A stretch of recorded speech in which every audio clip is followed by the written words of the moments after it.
Okay.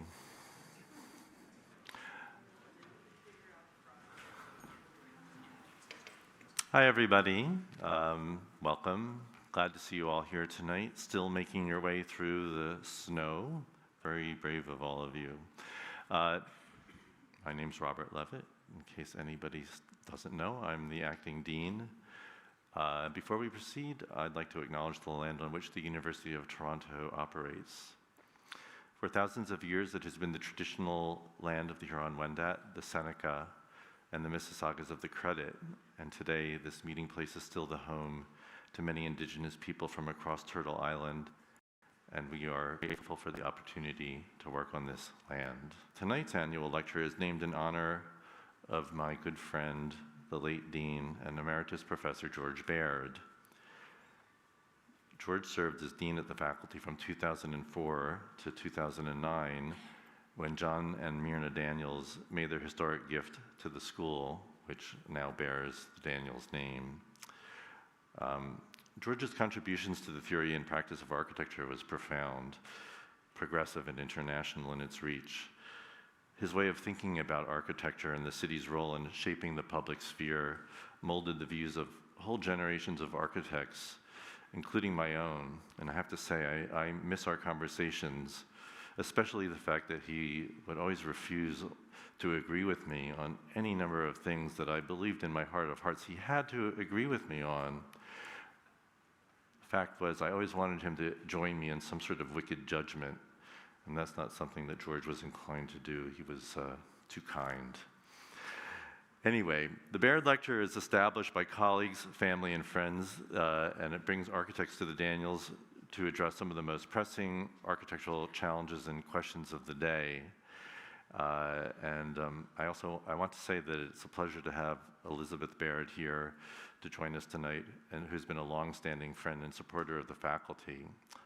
Tonight's lecture could not be more timely, as it addresses a critical urban tipping point, challenging architects and our colleagues in the building sector to find ways to mitigate or even reverse the ecological and atmospheric impacts of our work, while offering building solutions that respond to the demands of a growing global population.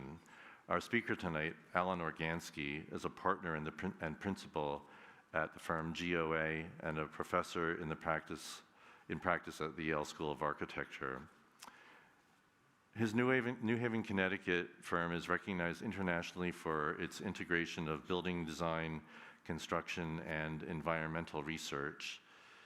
And Alan has written and lectured extensively on the carbon storage benefits of biogenic material substitution and circular economic strategies in urban building. He also serves as the director of the Yale Building Lab, which is an interdisciplinary initiative in regenerative building research and experimentation. And I have to say, his record of innovation is very impressive. And for those of you who remember George, I'd just like to say, in the inimitable double negatives that George used, these achievements are not nothing. Does that ring a bell for anybody? Anyway, I'd also like to add that Alan was a participant in a workshop that we had in the fall for the Bioeconomy and Sustainability and Materials Institute, which is an institute that our forestry professor, Russell Yusufpour, is going to direct and has been working on as a proposal that we hope to see soon accepted by the university.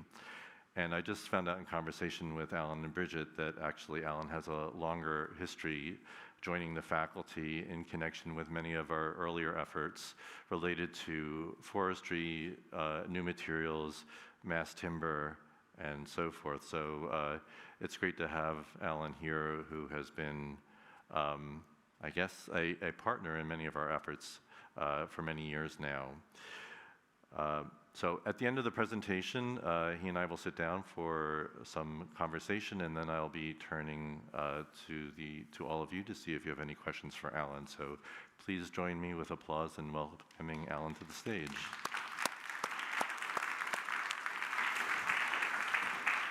Thanks, Robert. Appreciate it.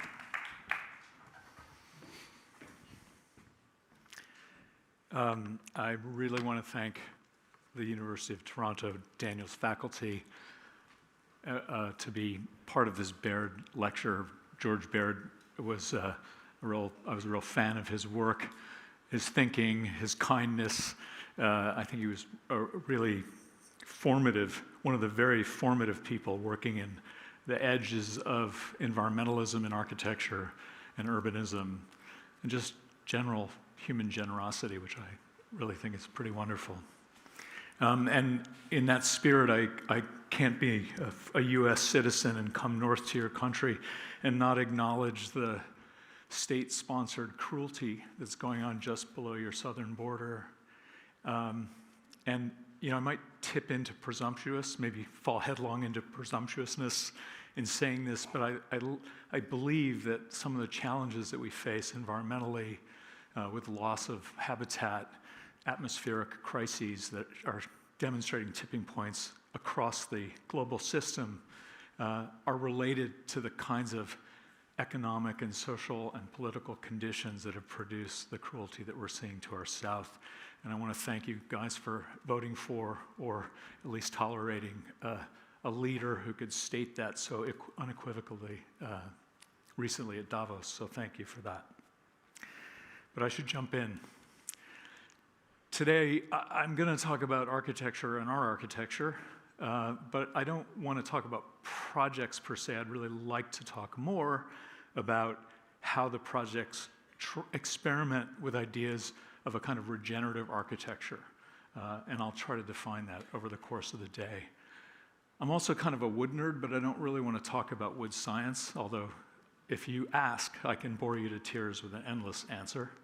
The architecture of wood is significant, but the architecture that I want to talk about is the architecture of the system, and that system is the system that allows us to produce buildings, sometimes relatively efficiently, sometimes they're even nice, but it's actually this really complex flow of material that comes out of either damaged or replenished ecosystems and then gets sent through huge energy inputs into material processing and product manufacture, and then it goes into building, and then at the end of its life, it often goes straight into a landfill. So really to understand, I think that the point of all of this is it's worth looking at Tokyo, which we all know is the largest continuous megalopolis in the world, home to roughly 40 million people, about 8,500 square kilometers of contiguous urban land, dense urban land, I should say. But my friends at the Center for Industrial Ecology at Yale would tell you that this is also the largest stockpile of human-made material in the world. And with that stockpiling comes a set of impacts that affect humans and our fellow species on the planet and the land soils that support them. And you're familiar with all of these, I'm sure, but let's say if we really dig deeply, we can even find things like human slavery built into the buildings, embodied in the buildings that we build. And I think the problem that we have is that we don't measure that very well. So let me give you a couple of really simple measures.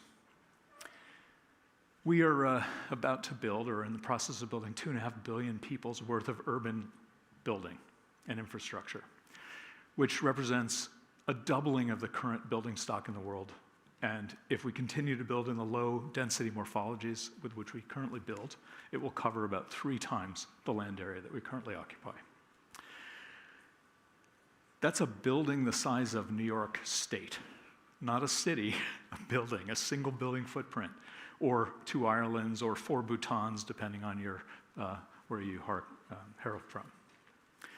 Which is great news for the construction sector because it's worth almost $100 trillion according to the Ellen MacArthur Foundation.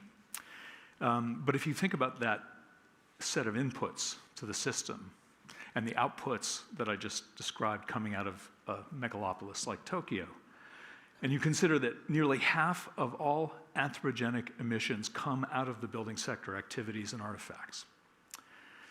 And I'll talk about this, near 50% of that is being associated with embodied emissions, not operational emissions. But if we keep building the way we build to build all that building for all those people, we're going to blow through every guardrail that's been established by all the scientific communities that have worked on this project within 25 years. And I just want to note that we're well over now, I think 420 parts per million of carbon in the atmosphere. What's considered a stable, sustainable density of carbon particles in the atmosphere is around 350. And the last time that was about that high was over 5 million years ago, and sea levels were 5 feet higher than they currently are now. So really what I'm talking about is a relationship between two planetary systems. The biosphere, standing in here as the biological byproducts of growth, organic growth. Let's use forests as a stand-in. And then the city, which I'll let stand in for the technosphere, the things that humans make through their very production and consumption. And you'll notice that that hole in the ground, which in that case is metaphorical, is actually a real hole. For every Tokyo, there's a giant hole in the ground from which we extracted a lot of minerals and processed with fossil-intensive hydrocarbons to make the buildings that we build. And I noted that 49% of the emissions that will be associated with building and that are essentially they represent half of the anthropogenic emissions that we're going to create, will actually mean that half of the emissions that go into building all those Tokyos that we're going to build in the next 25 years are caused merely in the production phase of building, not the operation. And what does that production phase look like? Raw material extraction, digging holes in the ground, harvesting trees, handling all that material, processing and transporting it, manufacturing it into products, building things, maintaining them, repairing them, and finally demolishing them and disposing of them. And as I said earlier, most of those building products and components go into landfill. So I want to use the building life cycle, our analysis of the building life cycle, as a kind of call to action. We used to think about the building life cycle, or we have for a long time, as long as we've been thinking about it, as a series of percentages of impact associated with the different processes of building. And if you look at it graphed this way, you see that essentially the biggest part, the focus that we've had for the last 30, 40 years of an environmental movement is that nearly most of the material and most of the energy consumption and emissions are associated with the operational life cycle of the building. Not the production phase, not the end-of-life phase, but the operational phase. And you can see that in the way we graph a typical building. But if you add time to that, you start to see a very different picture, which is that there's this big carbon spike at the beginning of the building life cycle within the first year, emissions associated with the production phase, and then pulses every 20, 30 years when different things are added to the building to repair and restore them. And then another little spike at the end called the end of life when we emit carbon in order to get rid of the building that we can't use anymore. We can't think of a way to use it. If you look at the operational energy, you see that it slowly climbs from zero at day one of the building life cycle. And as the building operates and the lights go on and the air conditioning and the heating works, and we have all kinds of different life safety standards that are being met by energy, slowly we start to catch up with that carbon debt we make. And if we make really efficient buildings like passive house certified buildings, we actually catch up even more slowly. And if you look at it this way, you see that embodied emissions have an incredibly important role in creating anthropogenic emissions over the life cycle of the building. And may, in those first 25 years of our occupying the building, be the predominant impact that we see. And let me just note from this chart that the building life cycle and all the assessments that you may be familiar with using Tally Pro or SEMA Pro and doing life cycle assessments using these digital tools don't account for what's going on in the ecosystems that serve as the sources and what happens at the end of this life over a lot of time to the land. Another way of looking at that is that when we hit 2020, it was kind of a red letter moment. The weight of the products of the technosphere now outweigh the mass of biosphere on the planet. And another way to look at that is just graphing that change over time, and you can see at 2020, we cross over. And you can also see that the bulk of those materials are materials that you would associate pretty strongly with building. So in thinking about all of this stuff and this material production and activity of the building sector in just making the buildings, I want to call for system change for global building. We're all pretty familiar that we've already gone through the 1.5 degree guardrail set by the COP in Paris. We're familiar that if we keep building in the way that we will, we'll blow through every single sort of sustainable condition that exists on the planet. We know that we're calling for a lot of energy decarbonization, and that will have a huge effect on flattening that curve. But the question is, and the overshoot scenario has been posited, where we can actually start to restore climate stability. The question is, what is that? How would we possibly reduce the amount of carbon that we've pumped for 150, 180 years into the atmosphere, all that fugitive carbon? So I'd like to posit a few prescriptions. They're loosely gathered, and I hope you'll forgive the presumptuousness, as I said earlier. But the first is that we should grow our building material. I mean, it's kind of amazing to think that photosynthesis, which you maybe remember from high school biology, is this energy engine. It produces structural material through the absorption of carbon dioxide in the presence of water to produce oxygen and carbohydrate, the stuff we eat and the stuff we build with if we're building biologically. And if you imagine the power of this low-density energy system, it's a manufacturing energy system that takes over huge amounts of area of the planet, less and less, but it doesn't require fossil energy inputs. And it draws carbon down through photosynthetic sequestration, carbon sequestration at a huge rate over huge areas. And you can imagine what those inefficient mechanical carbon capture systems would look like if we had to cover them in a much less efficient operation across the planet to meet the capacity of forest carbon sequestration. And you're probably also familiar, and you've heard, that a glue-laminated timber is about the same, a cubic meter of glue-laminated timber has about the same carbon emissions as a cubic meter of concrete. But the thing is, if you think about it as a strength-to-weight ratio, you see that you get 4 times the value of span to volume and mass that you do than you do with concrete, which is significant. And if you add the capacity of this biogenic material to store carbon and hold it in buildings for a long period of time, you start to see this incredible benefit, sort of force multiplier, in which building with bio-based materials makes buildings lighter and makes them carbon storage reservoirs. And it's kind of incredible that for 100 years we've used adhesives to glue small pieces of wood together to produce larger structures. And we've had finger joining for 70 years, which allow short pieces of wood to be put into longer sections.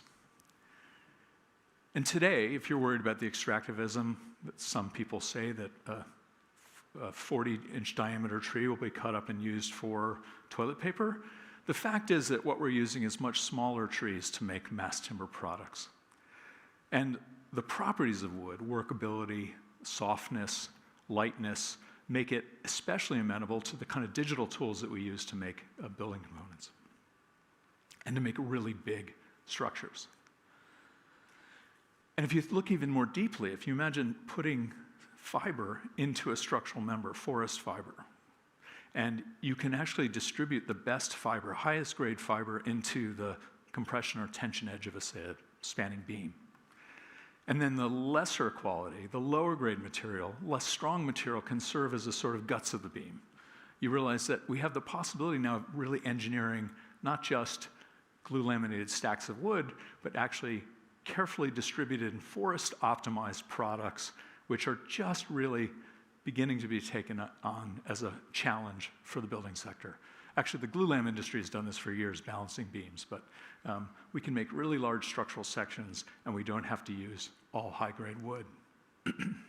And then if you think about different species and the different property of species, say a beechwood bearing panel and dowel laminated out of beechwood veneer, and a European spruce column and beam, that we could make, using that distribution of different species and their different properties, we could make a 5-story building with no steel connectors. But the way we think about this, and have come to think about it already in a very short period, is that by putting these things together, we can create components in different ways, and they create different tectonic assemblies that we're pretty familiar with. And now the International Building Code recognizes the capacity of so-called mass timber, and we can build with a certain amount of encapsulation with non-combustible materials. We can build an 18-story by right as of the 2021 IBC, International Building Code. And so what do architects do? They want to make skyscrapers. And I'd ask, great, I think it's really good to experiment with very, very, very tall buildings, but given that very few cities have buildings over 10 stories, maybe we should be looking at what mass timber and other biological products can do for cities right now. This is a time I should probably jump into the architecture side of this, talk about my practice. I am an architect after all, so I like to show our projects. But our projects, as Robert mentioned, are really linked in a kind of nexus of architectural design, building. We have a prefabrication fabrication facility in our office, research with different organizations, including the U.S. Forest Service, as long as there's funding, and teaching. I teach at Yale, but I've taught at Georgia Tech, and I've had the great pleasure of visiting here to teach your great students. I started as a cabinet maker, and then, as many of you may have experienced, suffered middle-class guilt and went to architecture school, but the idea of wood building has been a really important part of the way we think of our buildings, and how the properties of wood can be manipulated, and the sources from which wood come can tell us how to make buildings.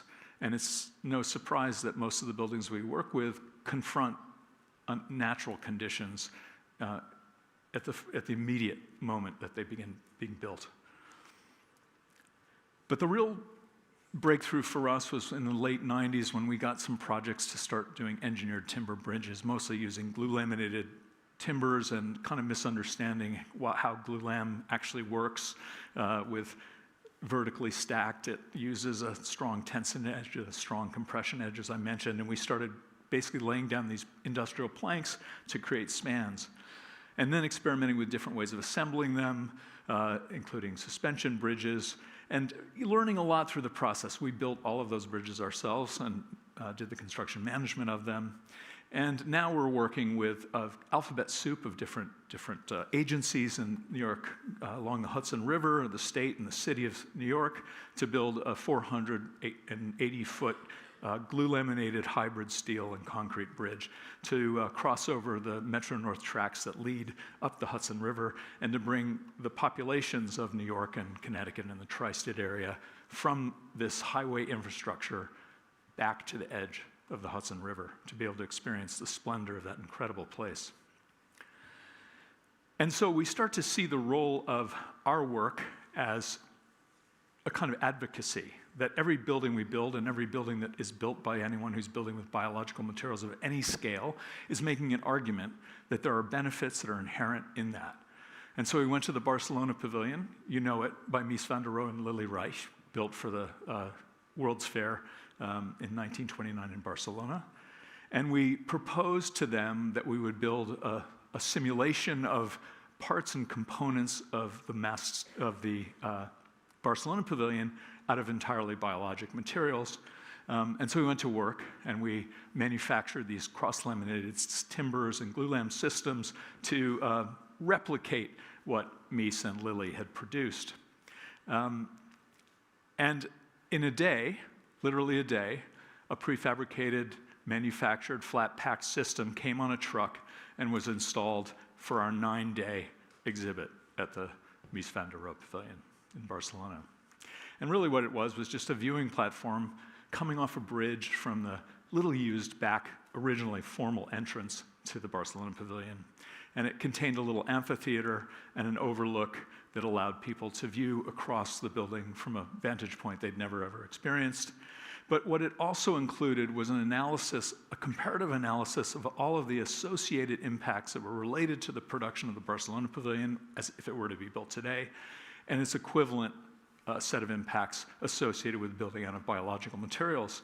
And we mapped all of that, and we tracked the travel distance, the extraction impacts, the travel distance for shipping material, the carbon storage, the energy requirements, et cetera. And we made those comparisons. And with it, along with the BioCity celebration of Barcelona as the 2022 BioCity of Europe, we wrote a protocol for the city of Barcelona signed by the mayor, which essentially established a kind of triage or emergency response to reduce embodied carbon in the construction of Barcelona. And then the final piece is really to test its capacity to reach the people who are most disenfranchised and most likely to be unhoused in our society. And so we built a 4-story affordable housing project for a historically black neighborhood in New Haven. They were committed to building entirely out of mass timber because I guess they'd listened to me badger them for too long.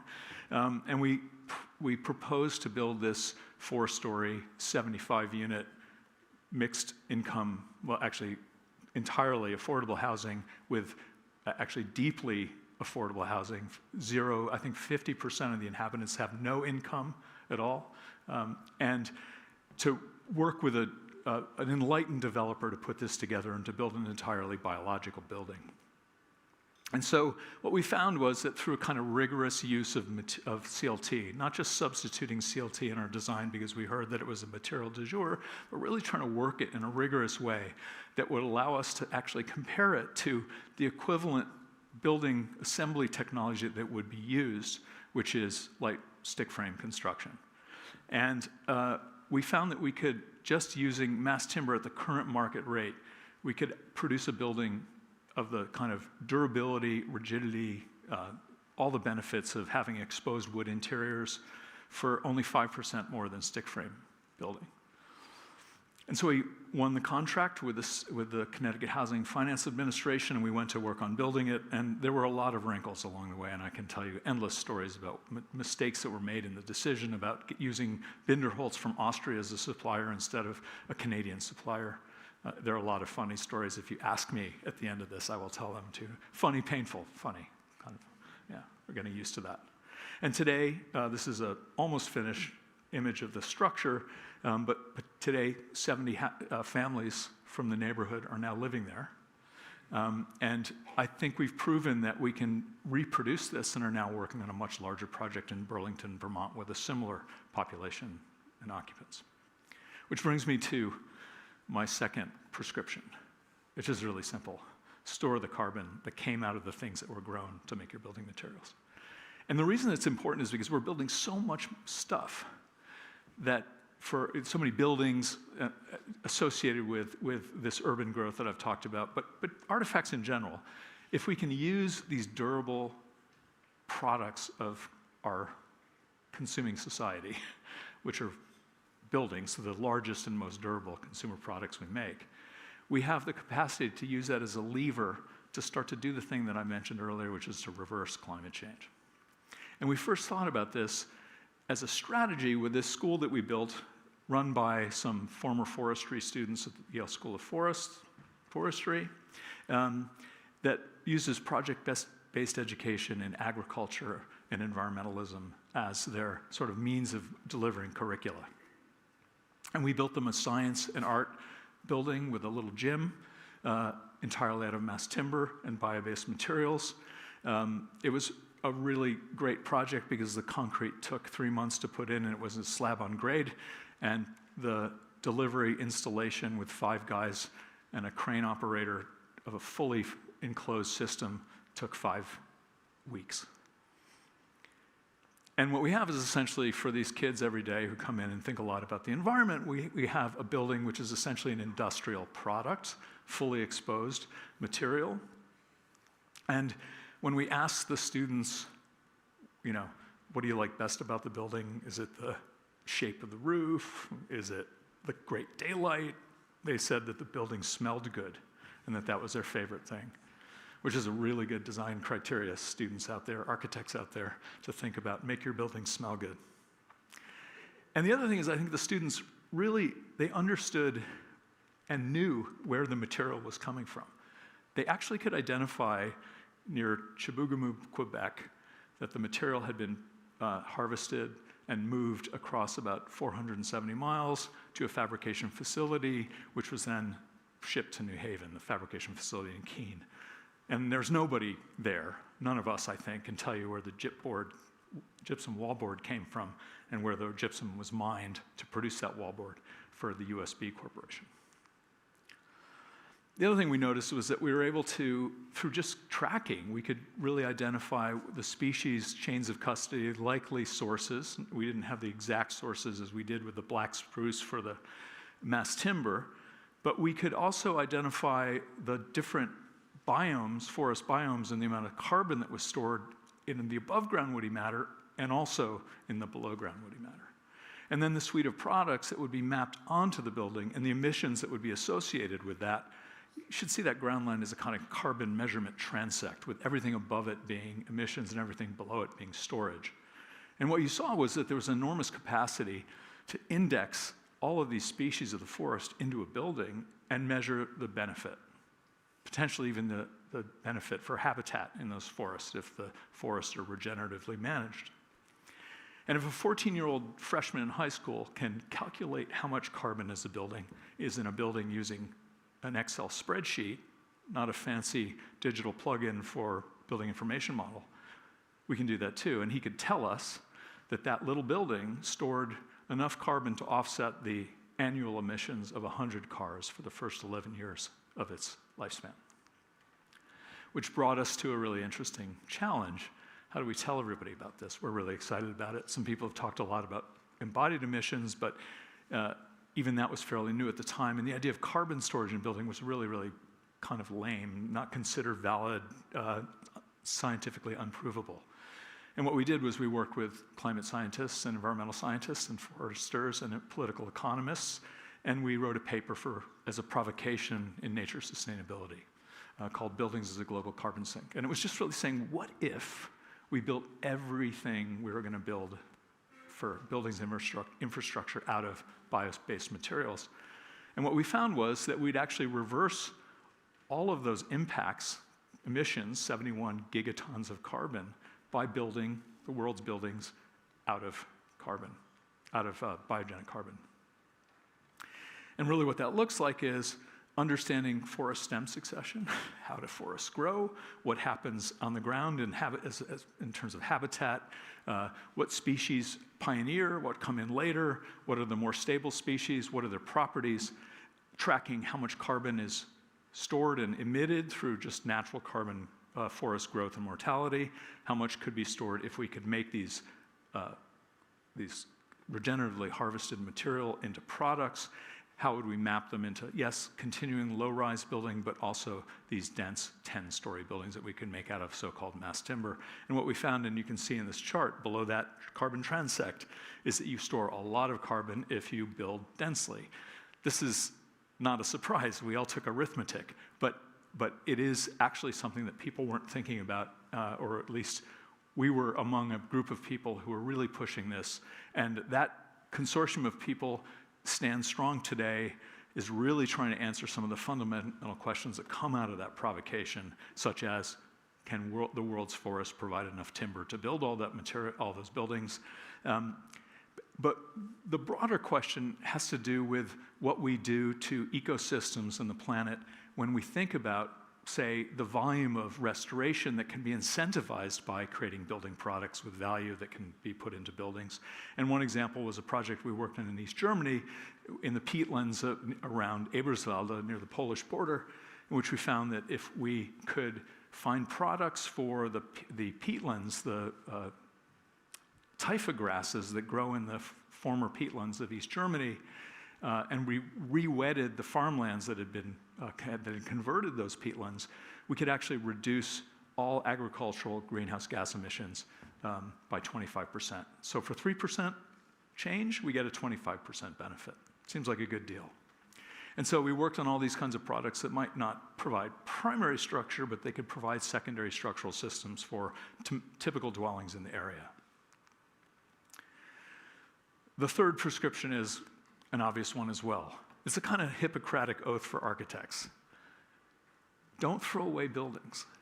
We have an incredible building stock, and we have incredible ingenuity and inventiveness within our discipline to solve the problems that a developer might balk at. We can solve that, and we cannot tear our buildings down, and we can reuse and salvage continually over multiple life cycles. And maybe the building envelope, building structure immediately will be an absorber of waste streams, and in some future life, it will be a producer of raw material. But we can manage that, and that's what I'd like to talk about. This idea kind of came to us because we had a problem, a project in which was a local estate manager had a material storage problem at his site. This is in northwestern Connecticut. There are lots of increasingly fancy homes that are built there, and they hire estate managers, and these guys basically move a bunch of materials around to basically attic stock for building. And we were charged with making a very efficient envelope to hold this material because the local wetlands commission, conservation commission, had made them stop working because they were starting to have impact on local wetland, nearby wetlands. And so the guy had a loader, a pallet loader, and we decided to develop this building around the reach and capacity of the loader and to create a vertical storage system, much like many lumber yards that you've seen, and to try to have fun doing it. And so we created this building with these racks for all kinds of different materials. It's still used today. The guys who build it love it. They like doing or work with it, love it, because they like to do a little patterning. And the building is run entirely on photovoltaic electricity. So we're trying also to deal with the operational side in our work, but we're focusing on these new ways of thinking about material. But we can build objects out in the countryside all day long, but we're not solving that problem of urban density and urban demand for building material. And so we really focused a lot on retrofit of existing buildings in the city. And we've called for, in the city of New Haven, as we did in Barcelona, a moratorium on all building demolition unless you can prove that the embodied emission, the embodied carbon that has been invested in the making of that building is offset by some percentage in the new building, which is quite hard to do. And we have to learn to do that, and it's easy to do with a beautiful historical building. We do that already, but it's harder to do it with the buildings that we hate, like the New Haven Coliseum. I don't hate the New Haven Coliseum. Some of you may not remember this building, but it was a sort of mega structure that Rem Koolhaas described as his favorite building in New Haven. And it had 4 stories of parking above an arena of 20,000 occupants. And it fell into disrepair. And after about 25 years of mismanagement and a lack of idea about how to solve the problem, this happened. And our office is about a block away. You've seen these images. It happens on a regular basis. We demolish huge buildings. But you can almost feel as you watch that what the impact is going to be to the atmosphere. Not really just particulate matter, but all of the sort of long-term impact that will happen because we built a building of that scale, then we tore it down, and then we shipped all the material partially to China, and we left a blacktop parking lot there in its place for 15 years. And so next door to our building, we were hired to add to a historic structure, the Acme furniture building, and we put a 2-story addition on top of it. And the idea was that it was kind of like a tree, that we would thread down through this historic structure a 7-story core made of cross-laminated timber that held the stair and the elevator, and that would stabilize the structure. And we found that, in fact, the material was so light compared to a steel frame system on top that we were able to build this, attach it to the unreinforced masonry walls, and that created enough rigidity that we didn't actually have to reinforce the building at all, the existing building, and we gained something like 37% more housing area, and the building was turned into a housing project. And so we went to work on this, and it was really challenging to deal with something with very low tolerances and something with very high tolerances. And we learned a lot about the processing and the picking and all the kinds of activities that happen when you try to work within the city in a narrow street with big materials. And it's a challenge, but it can be managed. And it's really incredible to go into that building and go all the way down to the basement and see this shaft of wood material rising up and reaching and holding together the entire building in its two-story addition. And so today this is finished. Actually, I showed you a construction photo because I liked seeing all that CLT sitting on top of a building. And the finishes are nice and simple, but again, they're just sanded, finished CLT with a few honorific moments. And there's 37 apartments in this building of different sizes. And you're living within the history of this land-poor city with new building that happens without tearing down old building. And all this sort of material cycling that we see on a regular basis, and this issue of resource criticality that we're losing material, I mean, we have used so much of the world's sands that we're actually running out of sharp sand, and it's spawning criminal syndicates that dredge illegally and wipe out mangrove systems all over South Asia to produce the sharp sand that's required to make the concrete to build the buildings in India and China, where the demand is largest. And at Bauhaus Earth, where I ran the innovation labs, 2 students of ours did a project studying all the waste earth that existed from construction tailings and from mining tailings around the city of Berlin. And they figured out a way to use the silt, sand, fine gravels, and clay to produce structural bricks through really deep material analysis, source analysis, testing, and assembly. And they now have, just where we started in this 5,000 square foot lab, they have produced a licensed brick with no cement and no firing that meets a regulatory requirement to create a compressive structure for a 3-story building. So you can build out of these earth bricks, no cement, no firing in a kiln. And using just waste earth, you can build a 3-story building. And so in all that analysis of the material coming in, we also have to really try to predict what the material going out is. We have to design our buildings as material banks, but not just that. They can't just be designed for disassembly.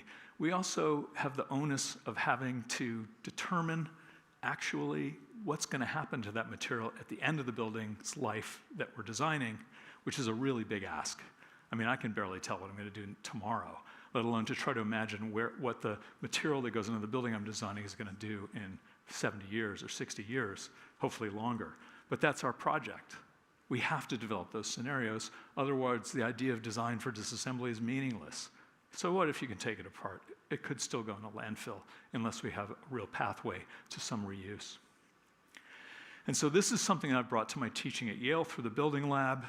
We've tried to demonstrate in a series of pilot projects. This one, a research station for scientists studying coastal regions around Connecticut and Long Island Sound, taking material that was burned in a testing lab at the Alcohol, Tobacco, and Firearms Fire Safety Test Lab, taking this stuff that wasn't particularly damaged but was charred, moving it around, recycling it, reusing it, trying to absorb different material flows from forests, but also from industry, from consumer products, agriculture, and construction, to repair them so that they're safe and healthy for the future inhabitants, to reuse them robustly in as large components as we could manage, to go into the forest and gather the weakest trees, not the best trees, to produce structural materials, and to use techniques that are well known, or maybe that we have to invent,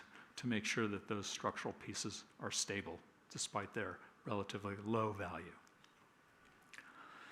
And so really what we're doing is what I'm trying to model in our practice, which is we really want to be able to research the biodiversity habitat impacts as well as the atmospheric impacts. We want to understand how that system can be refined and reduced in its energy inputs and emissions and waste outputs. We want to try to think and measure honestly and transparently those effects. We want to conserve resources as much as possible, and we want to develop a construction that could possibly not just mitigate impacts, but actually make the places from which we draw materials better, stronger, more resilient. So this is my last prescription. We need to build smaller things. We don't need McMansions. I've built really big buildings for really rich clients. They've supported our practice, but we have to try to advocate for less. But we have to think really big. We went to the United Nations Plaza during the High-Level Sustainability Forum there in 2017. They asked us to produce a family for peri-urban conditions of where refugees were coming into cities and they needed to create housing, and could we show a fully self-sustaining micro-house for them? And we said, we don't really believe in micro-houses. And they said, but it's a really good idea to be able to show people that you can make a really great space small and make it function efficiently. And so we went to work to specify biological materials that had come within a 180-mile radius to produce this thing fast. We did it with our office, actually, in 5 weeks with the support of some students and other faculty members, to develop a building of 225 square feet that could house a family of 4 in a perilous situation comfortably. We used state-of-the-art solar photovoltaic system, which uses Fresnel lenses to concentrate the sun's power to drive the energy consumption or reduce the energy consumption. We tried to plant enough plants to create nutrition for a family of 4 over a growing cycle, which is impossible. But what was most important about this is that people were suddenly going into this building and understanding all the systems and seeing them. They were very legible, and the people were coming in from New York City with the Trump Tower right above us, reflecting light from the north so strongly that it was burning the backs of our legs as we were climbing up on scaffolding. And they were going into this building, and it was cool, and it smelled good, and it was small but really commodious in the same way. And so this team of interdisciplinary workers and builders went to the UN, put this building in the place, told the story, and there were something like 7,000 people who in 8 days went through that building. And they all really liked it. And a lot of them said, this is a lot nicer than my apartment. And the really incredible thing is that this isn't a solution, but it's a demonstration. I mean, we know what happens to our biological landscapes when we build the way we currently build. This is Levittown. Can we think more productively about density and convivial density? Can we be advocates for urban density, which gives us more land to grow good, healthy things and to create good habitat? And those are benefits that not only benefit ecosystems, they also benefit cities and the people who live in them, shared resources, concentrated infrastructure, efficient mobility services made possible by all of that. Obviously less impact, smaller footprint, literal and figurative. And I think it creates healthy communities. I think people who live really close to one another, this is my experience of living in the city. You guys live in Toronto, it's very dense. I think it creates vitality. We also have to think outside of, as we make our small things, we have to think outside of the way we govern our resources. Right now, in New England, where I live, each state has its own policy and mandate for forests and environmental performance and everything like that. What we really need to do is govern regionally. That's really, really important. The opportunities abound when we start to think about crossing over political boundaries and understanding actually how different ecosystems function within particular bioregions, and how we might take advantage of that. And moreover, in the words of Elinor Ostrom, who won the Nobel Prize, it's the people who live in the place where they're consuming resources who understand, who have the feedback mechanisms that tell them when they've over-extracted that resource. So one of the things we might start doing is break this almost intractable bond between dense, urban, convivial building, our cities, and fossil hydrocarbon-intensive material systems that we think we have to use to build them, and also break the bond between forests, this incredible energy system in and of itself, a material production system, and suburbia, which is how we mostly use wood. Because it's not enough just to build with wood. You have to build with wood with density. You create rural workforce opportunity. You create urban workforce opportunity. All of these things are part of a larger strategy. And so this last project I want to show you is really about that idea. It's a project we've been working on for 4 years with the US Forest Service and with the Yale Planetary Solutions Project. And we're focused on the Northeast region because it's a pretty powerful woodshed.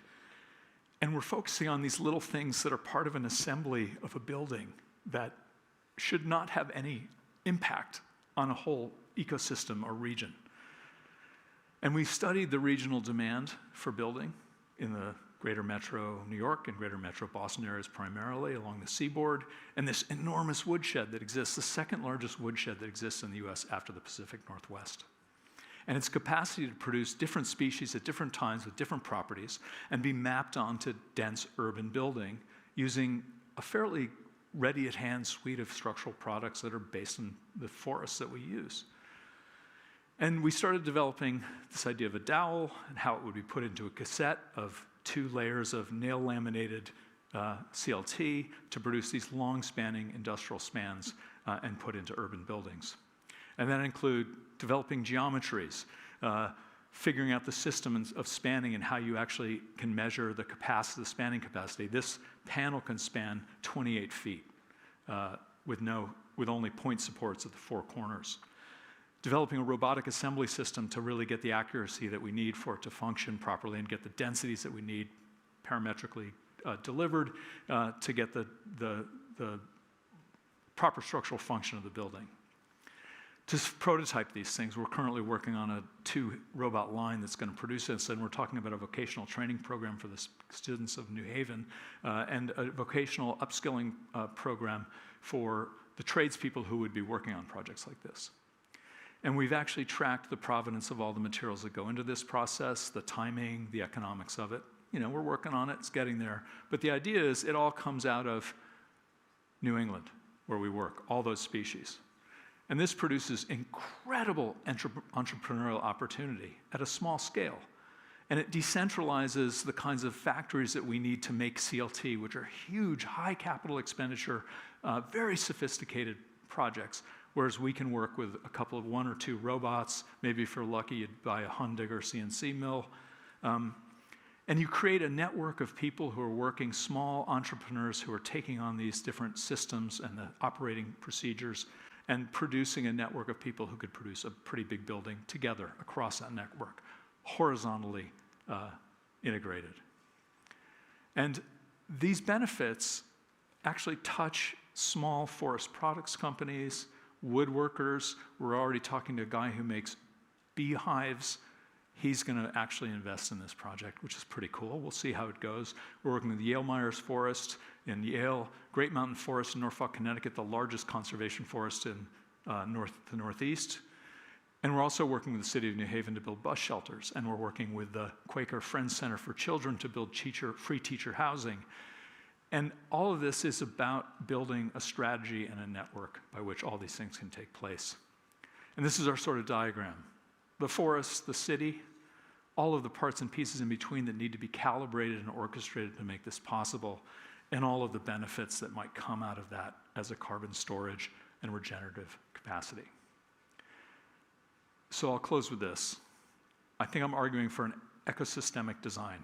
I'm not arguing for the design of an ecosystem. We can't do it. We'd fail dramatically. But to think as if we were occupying an ecosystem across time, space, and through material, to enable a set of conditions for the kind of system change in the building sector and the building economy that I'm advocating for.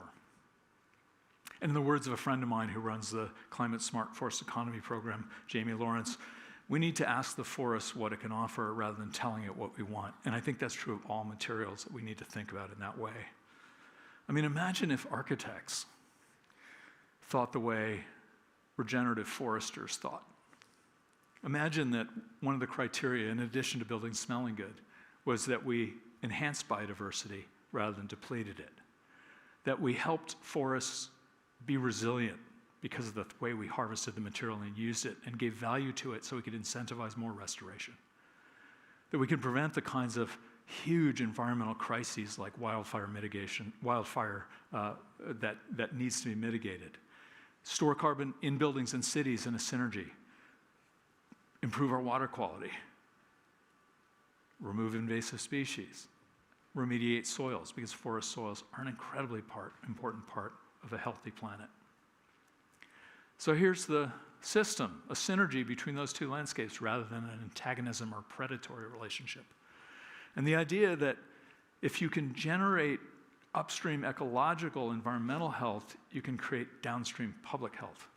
And we can show that if we learn to measure the things that are being impacted right now and show the benefits that we can create.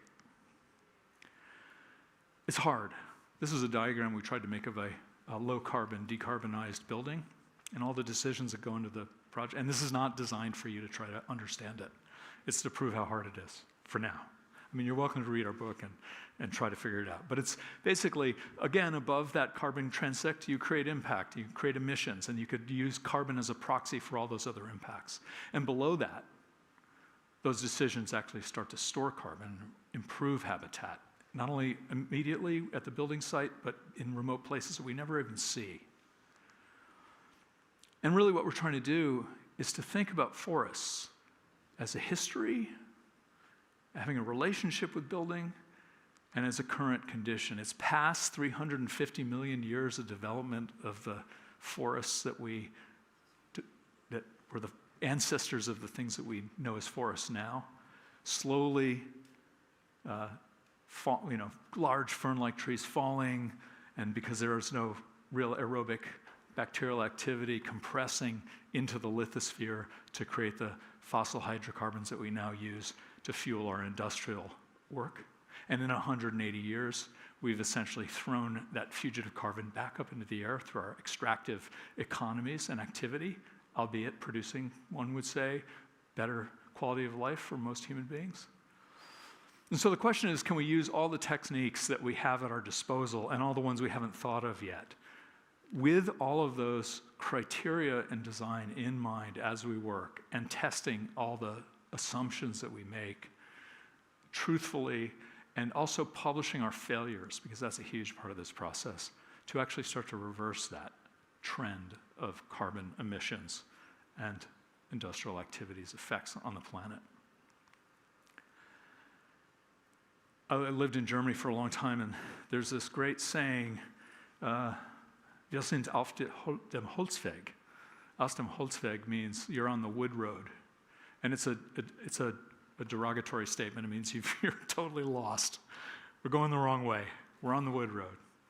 And I'd like to kind of recapture that with forests standing in as natural systems and make the wood road the way that's going to solve the problem that we've set for ourselves. Thank you very much.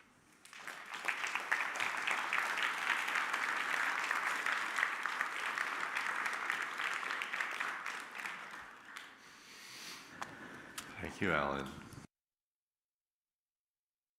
Should I follow you to the... Yes, please have a seat. You get to sit down now. Make sure I'm not hooked up to anything. That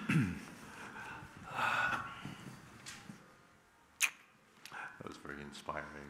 Thank you. So thanks. Thank you. Just makes me think. It makes me realize that the fact that forestry joined our faculty, it wasn't a bad idea. No, that's why I like coming up here. It was a very good idea. Yes, yeah. And that's we're trying to replicate that down in New Haven again. Well, I think we need to replicate some of what you're up to, which is so impressive.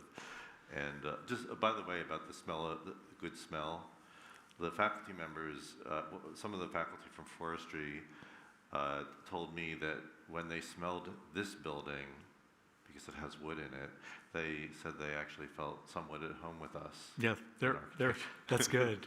There are good reasons why that smell makes us feel good. There's a lot of science around that. But anyway, I guess I was thinking, you've shown us a lot of fascinating metrics.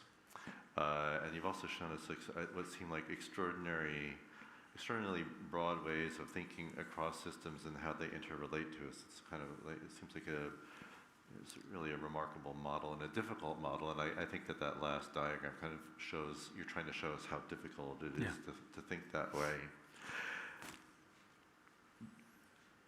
I'm just wondering, I mean, when you evaluate systems, I mean, I was just overseeing the new mass timber tower that we're building, the Pack House are building, well, the university's building over on Devonshire. Yeah.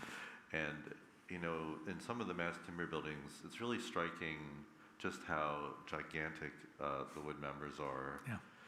And I do remember it came across in, I guess my algorithm knows what I'm worrying and thinking about in my news feed, and a German engineer's publication remarked upon how mass timber actually uses more wood per square foot of construction than traditional frame. And I'm just wondering if you have maybe a small question, but do you have any thoughts on the relationship, I guess the efficiencies and value of traditional frame building versus mass timber innovations? Absolutely. It's a great question. I get asked it a lot. This is no knock on any of you who, like me, have made small mass timber buildings, but there's really an appropriate place to use any system. And I would say if you're building up to 4 or 5 stories, which is what code allows, using light frame construction, that is the appropriate solution. I don't think our deeply affordable mass timber housing project for 340 Dixwell in New Haven is the model for a 4-story building.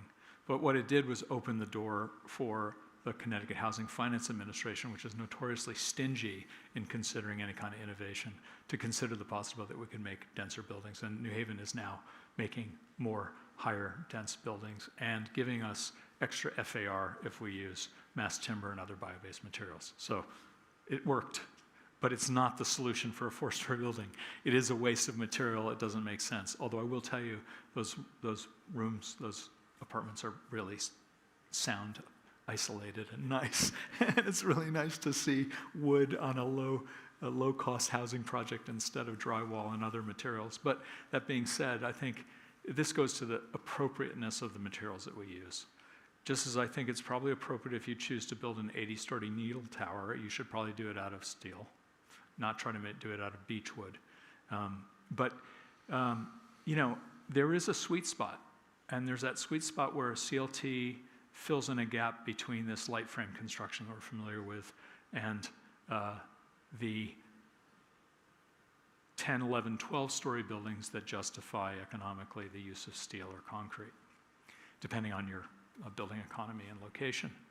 So we should be using it in those places. And it just so happens that, a lot of our cities, not Toronto, not New York City, but cities like New Haven or Barcelona or Helsinki are all 6 to 10-story buildings. And you can really cover a lot of ground in that case with CLT. But we're still in that sort of adapting phase. And the last thing I'll say in response to that is economics is a function of what value there is. And let's say our currency changes from dollars or euros or renminbi to carbon. Carbon is the thing we pay with. The more wood you sustainably place in your building doesn't mean that it's inefficient. Efficiency changes suddenly and dramatically.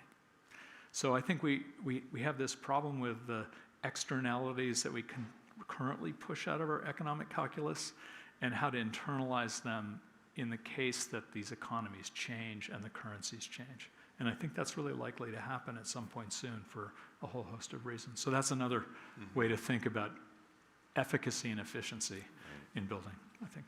Right. Yeah. I have another question. It's the second time in 2 weeks that I'm going to think about something that Colin Rowe wrote about. You probably remember, maybe, he wrote an essay called Chicago Frame, and it was an essay in which he distinguished between the kind of can-do inventiveness of American high-rise construction in Chicago and European response to it. And the European response, which is really where I guess modernist rather than modern architecture was born was a kind of a transformation of the can-do, matter-of-fact invention in Chicago into a kind of idealized, rhetorical architecture. And I was thinking a little bit about that as you're describing all the metrics, which seem, that's like such a huge, substantial part. That's like what you wanted to focus on tonight. But I just wonder if you had any thoughts about if there is an aesthetic project that you think is that is different from and not entirely captured by, let's say, all of the technical inventiveness. Obviously, I can tell that obviously you do in the work that you showed of the work from your firm, but if you had any thoughts on that, because I do think that we can get seduced by well, this sounds like a funny way to put it, seduced by the ethics of the project, forgetting that we have other obligations which are also ethical, which reside within that territory that we refer to as aesthetic. Yeah, aesthetic, cultural. It's a really important question. It's one that I think has been really nicely commented upon and addressed by my good friend David Lewis of Lewis, Tsurumaki and Lewis. I don't know if you know their work. They wrote a book on biogenic building pretty recently. Really nice book, beautifully drawn. And David was on a talk with me at the Skyscraper Museum, and he said, we have to actually redefine beauty.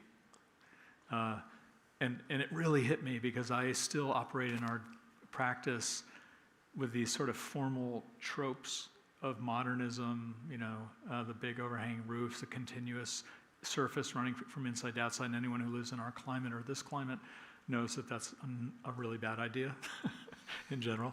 There's some benefits, don't get me wrong, but we still kind of labor under these tropes of these aesthetics, or we argue against them vociferously from our traditional building, which have also certain kinds of flaws, especially if instead of little tiny windows, you want really big expanses of glass.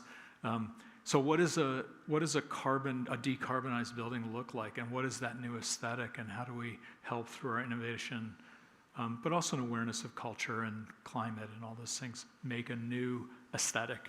And I think that's what we're looking at. Because if we try to build the things we do, whether it's driven by the aesthetics of traditionalism or the aesthetics of parametric design, when we're laying in all these incredible amounts of miscellaneous metals to create really shapy buildings, that's not going to work anymore. And so we now have to think about a kind of an immediacy, maybe something a little more modest. That's my opinion. You don't have to share it. Maybe austerity is the kind of playground that we could work in. But obviously the cultural and aesthetic dimension of architecture is really important. I don't think our university should lose that focus simply because environmental performance is an alibi, for ignoring all that other stuff. So I think that's an important question, and I don't know if I answered it. I don't know if there's not a simple answer, but it does seem in a way that in the same way that vernaculars evolve, which is some kind of convergence, probably ineffable in some ways, of technologies, material practices, and cultural needs, not necessarily self-consciously articulated, but they emerge, they become traditions, we attach value to them, and maybe in a way the more technical entrance into what you're doing, as you're describing, is the way in which these new vernacular, to which say sentiments will be attached, will occur. Yeah. Anyway, I'm going to give the audience a chance to ask some questions if anybody out there would like to. Are there any questions or comments or thoughts? There's one up here. Hi, that was a great presentation. Thank you very much. My observation, when Robert mentioned Devonshire, the building process now in our proven to be pretty ugly environment for building at this point, the building is clad in an enormous amount of plastic to prevent it from getting all that beautiful wood messy and dirty and swelling and being difficult. After seeing that, I did a search on that, and it's a quantifiable issue of all the materials that are used to maintain the building in its proper state during the awful mess that's occurring all around it. How do you address that? I'm not saying that that's a showstopper, but it's a quantitative problem.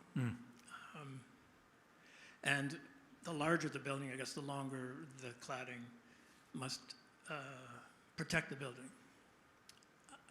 That's all I have to say. Yeah, it's How do you great. answer? I mean, we haven't figured out how to build effectively and logistically with kind of efficiency yet.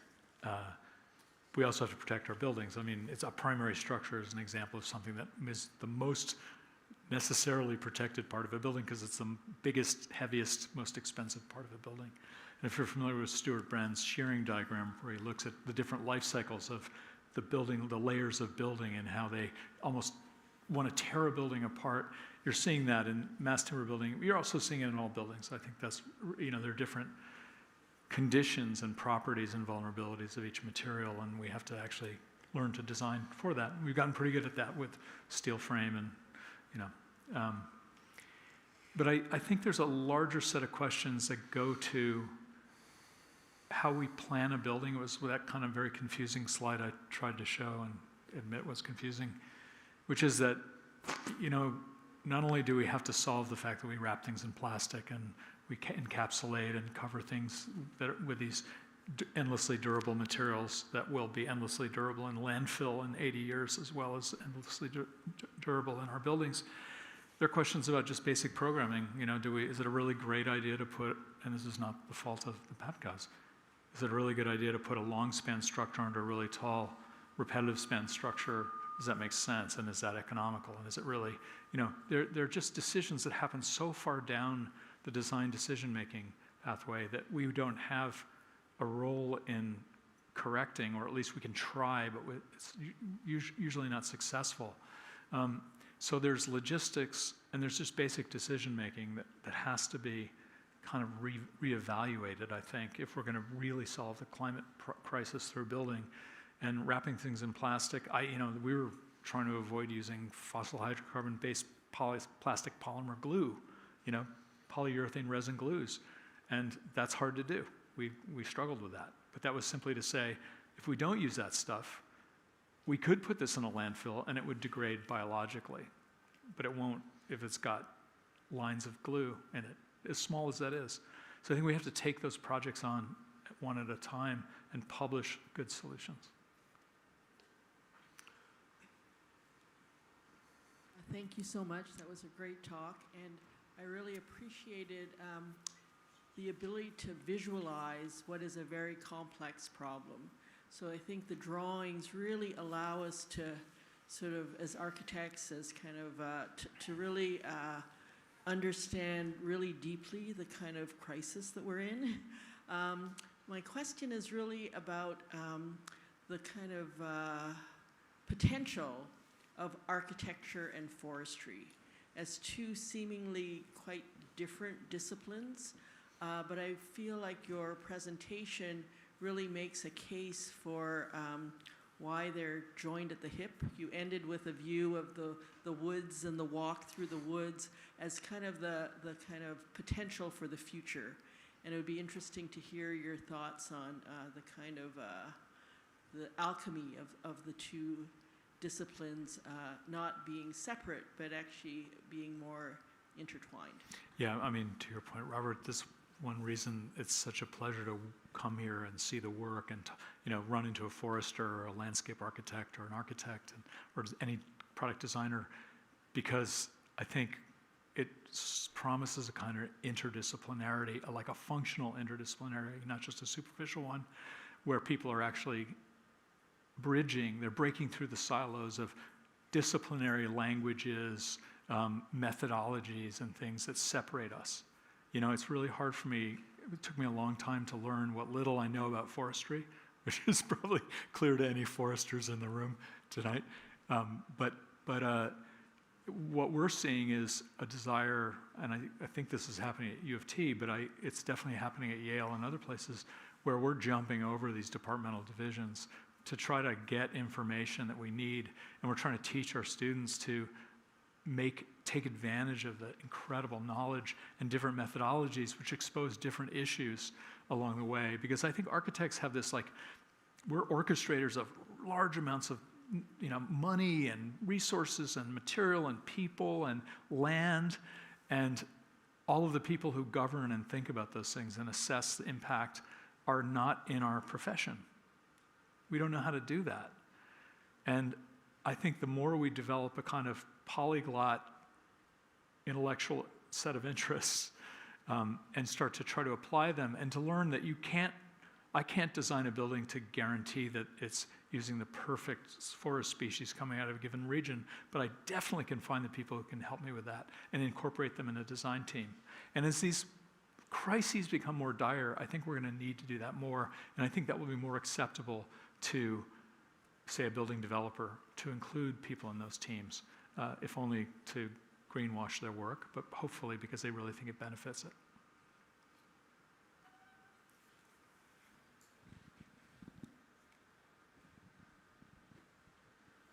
Fantastic lecture, thank you. I've asked you this question before, so I'm going to ask the first question as a preamble to the second Like question. softball it for me, yeah. Well, I had a teacher when I was in architecture school who was a very prominent European architect, and he would talk, this is the late 80s, early 90s, about the kind of construction and buildings that were being built in the United States, and he would pose the question to us, who would ever want to renovate these buildings that are made out of sheetrock and, metal frame walls? For him, the lack of permanence or quality in these buildings was a problem.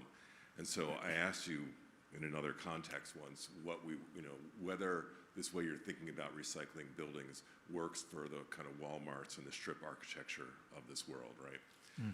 So that's one question. But there's an even bigger question, and I'm hesitant to ask this because your vision is so comprehensive.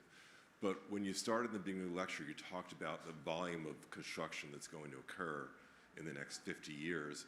But a lot of the growth in population in the world is going to happen in developing countries in Africa, in places where a lot of the housing is, well, as people say, informal and constructed using very different means than even the cheap stuff on our strip. And on top of that, a lot of the biomass and the waste that's being produced is being shipped to those places, right? So have you thought about how any of this applies to these parts of the world where they're operating in a different economy and where the kind of issue of waste is even more extreme? Yeah. We have, actually, which is sure you why I have. included That's why a I'm great asking deal it. of this circular economic stuff. I have a kind of weird kind of Calvinist sense of austerity, in which unfortunately doesn't always play out in the projects we do, because I'm also an avid formalist. But I would say that it's interesting to see in those cultures, as in early Industrial Revolution era more advanced economies, that the Anglosphere, there were classes of people who actually profited from the use of waste. Bone children, picking bones for broths, rag pickers. These were people who were operating in this sort of shadow economy of industrial production. And, so these countries where waste is being shipped operate in that shadow economy of these countries that don't have any reflex to reuse at all. And I'm sure everyone in this room understands how difficult it is to do it individually. And I said this, I think, in the talk. I think buildings, we're seeing the possibility that buildings could be absorbers of waste as well as future material banks. And I think that's been a focus in a lot of research in the countries that, well, I would say probably across most of the more advanced economies in schools like this. So I think there's hope in thinking about that. I think it's a really challenging problem. I think we can try to address this issue of, there are two questions. One question is, can we really develop a circular economy around building? Yes, and maybe, hopefully. And the second question is really, you can't build mass timber in Saudi Arabia, not efficiently. And so that's why at Bauhaus Earth, we've been looking at all these other material systems, which have other limits. The earth brick is one example. There were many others. There's a study right now being done through the fellowship there where they're dismantling I think a 15-story in Dusseldorf to get more, by taking off 2 stories of the building, concrete building, they can get more land area use or higher FAR. So they're proposing to reuse that. And the guys who made the earth bricks are actually carving up a slab and using that as a footing for their foundations. I think there's just a lot of really exciting ways that we don't have to deal with biological material. But that puts the onus on these forest-rich, biomass-rich countries to do more. Just like they emitted all that carbon in the first place, now they have a duty to try to offset their impact. And it happens that in that temperate zone, those temperate bands, that's possible. And then we have to find other solutions in places that maybe feel less habitable. I don't know. It's a challenging economic problem because not only do we have to solve the technical problem, we have to dismantle an economic system of global transport to do that. So maybe we can game it. Maybe we start shipping these beautiful bio-based material systems and take advantage of that global transport until we've solved the other things. I think it's a very complex set of temporal flows. Thank you. Thank you, Alan. Thank you, Alan. Thank you, Robert. Really great to see what you're up to, and we really appreciate you coming up here and sharing it with us. Really honored to be here. Thank you. So, and it gives, I think it gives me a lot of hope, and I think probably a lot of people here about things that we can do in architecture, but in collaboration across the disciplines, as you've demonstrated. So, really, I think it's a great time to be an architecture student, honestly. Yeah. Anyway, thank you all for coming. Thank you. And I'll just remind you, there's an exhibition at Home on Ice behind us in the Larry Wayne Richards Gallery if you want to see on your way out. And hopefully we'll see you in a couple weeks for the next event. So again, thank you, Alan, and thank you all. Thanks, Rick.